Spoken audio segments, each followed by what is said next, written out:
Mga ka-sports, opisyal na nating sisilipin ang men's basketball 5v5 lineup ng Singapore sa SEA Games. Ang tanong, handa na ba silang makipagsabayan sa powerhouse team tulad ng ating Gilas Pilipinas, Thailand at Indonesia? Tara, isa-isahin natin ang kanilang roster. Kung trip mo po ang ganitong content, paiwan ng follow at pa-subscribe na din. Tara, simulan na natin. Unang-una sa ating listahan si Kaju Aditya na may edad na 20 years old. Isang batang guard na may bilis at confidence, hindi pa ganun kasikat pero energy player na kayang magbigay ng spark off the bench.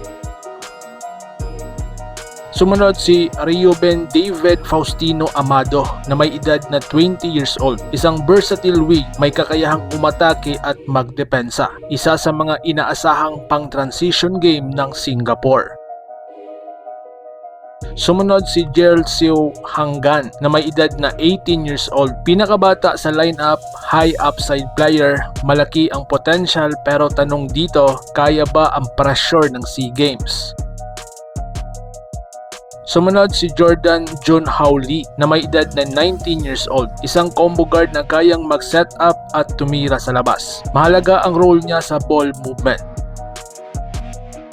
Next is si Jai Shai Lin na may edad na 28. Isa sa mga veterano ng koponan. Dito pumapasok ang leadership, expected na siya ang kalmado sa crucial moments.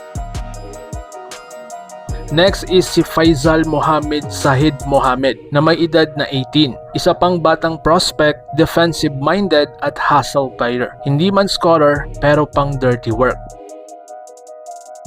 Next, si June Xavier Nang na may edad na 19. Isang athletic wing, kayang magbantay ng multiple position, importante sa kanilang switching defense. Next, si Ding Lon Tai na may edad na 24. Solid role player, may maturity at consistency. Hindi flashy pero reliable. Next, si Yung Juan Tio na may edad na 24. Isang scorer na kayang pumutok sa tamang oras. Kapag uminit ang kamay nito, delikado ang kalaban. Next, si Yung Anting na may edad na 26. Isang all-around player, kayang mag-contribute sa scoring, rebounding at depensa. Isa sa mga silent contributors. Next, si Ging Di Woo na may edad na 33. Pinaka-veterano sa lineup, dito nanggaling ang experience, basketball IQ at composure, locker room leader.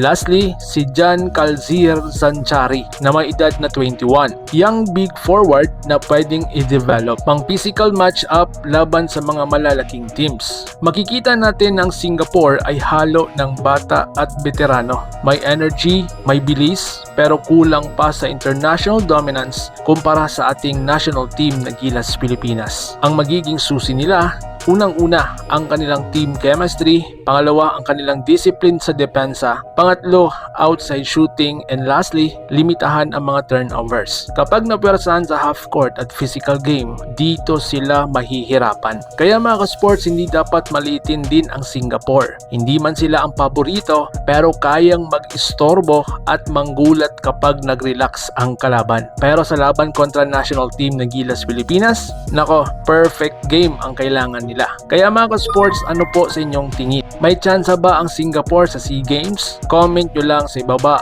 at babasahin ko po iyan. And of course huwag kalimutang mag-like, share at subscribe. Laban Pilipinas, puso. So paano? Ingat po kayo.